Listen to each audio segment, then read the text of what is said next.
உபாகமம் 24 அதிகாரம். ஒருவன் ஒரு ஸ்திரீயை விவாகம் பண்ணிக்கொண்ட பின்பு அவளிடத்தில் இலச்சையான காரியத்தைக் கண்டு அவள் மேல் பிரியமற்றவனானால் அவன் தள்ளுதலின் சீட்டை எழுதி அவள் கையிலே கொடுத்து அவளை தன் வீட்டிலிருந்து அனுப்பிவிடலாம். அவள் அவனுடைய வீட்டை விட்டு போன பின்பு வேறொருவனுக்கு மனைவியாகலாம்.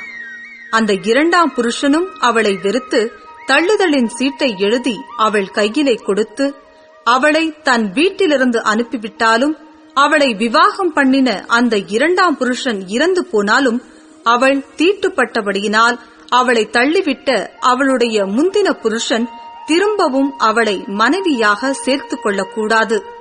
அது கர்த்தருக்கு முன்பாக அருவருப்பானது. உன் தேவனாகிய கர்த்தர் உனக்கு சுதந்திரமாக கொடுக்கும் தேசத்தின் மேல் பாவம் வரப்பண்ணாயாக. ஒருவன் ஒரு பெண்ணை புதிதாய் விவாகம் பண்ணியிருந்தால் அவன் யுத்தத்திற்கு புறப்பட வேண்டாம். அவன் மேல் யாதொரு வேலையும் சுமத்த வேண்டாம். அவன் 1 வருஷ பரியந்தம் தன் வீட்டில் தன் இஷ்டப்படி இருந்து தான் விவாகம் பண்ணின ஸ்திரீயை சந்தோஷப்படுத்துவானாக.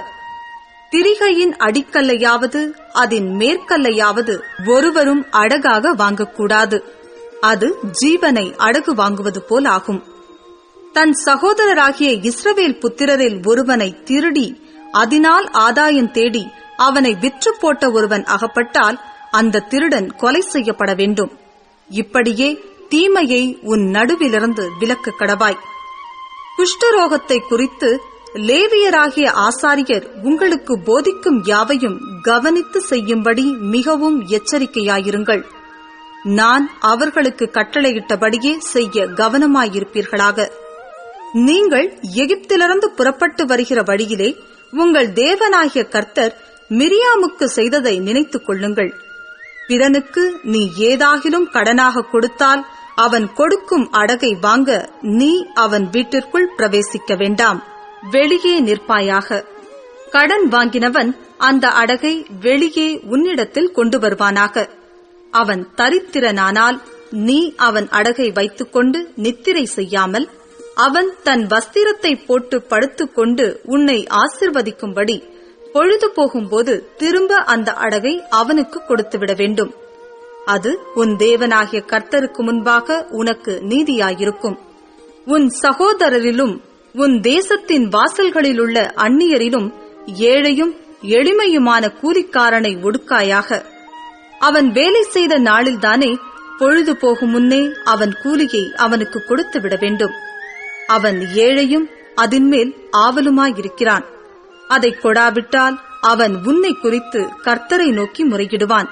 அது உனக்கு பாவமாயிருக்கும். பிள்ளைகளுக்காக பிதாக்களும் பிதாக்களுக்காக பிள்ளைகளும் கொலை செய்யப்பட வேண்டாம். அவனவன் செய்த பாவத்தின் நிமித்தம் அவனவன் கொலை செய்யப்பட வேண்டும். நீ அந்நியனுடைய நியாயத்தையும் திக்கற்ற பிள்ளையின் நியாயத்தையும் புரட்டாமலும் விதவையின் வஸ்திரத்தை அடகாக வாங்காமலும் இருந்து நீ எகிப்திலே அடிமையாயிருந்ததையும் உன் தேவனாகிய கர்த்தர் உன்னை அங்கே இருந்து மீட்டுக் கொண்டு வந்ததையும் நினைப்பாயாக. ஆகையால் இப்படி செய்யும்படி நான் உனக்கு கட்டளையிடுகிறேன். நீ உன் பயிரை அறுக்கையில் உன் வயலிலே ஒரு அரிக்கட்டை மறதியாய் வைத்து வந்தாயானால் அதை எடுத்து வரும்படி திரும்பி போக வேண்டாம். உன் தேவனாகிய கர்த்தர் உன் கைப்பிரயாசத்தில் எல்லாம் உன்னை ஆசீர்வதிக்கும்படி அதை பரதேசிக்கும் திக்கற்ற பிள்ளைக்கும் விதவைக்கும் விட்டுவிடுவாயாக.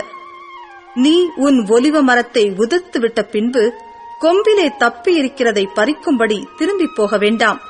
அதை பரதேசிக்கும் திக்கற்ற பிள்ளைக்கும் விதவைக்கும் விட்டுவிடுவாயாக. நீ உன் திராட்சப்பழங்களை அறுத்த பின்பு மறுபடியும் அதை அறுக்க திரும்பி போக வேண்டாம். அதை பரதேசிக்கும் திக்கற்ற பிள்ளைக்கும் விதவைக்கும் விட்டுவிடுவாயாக.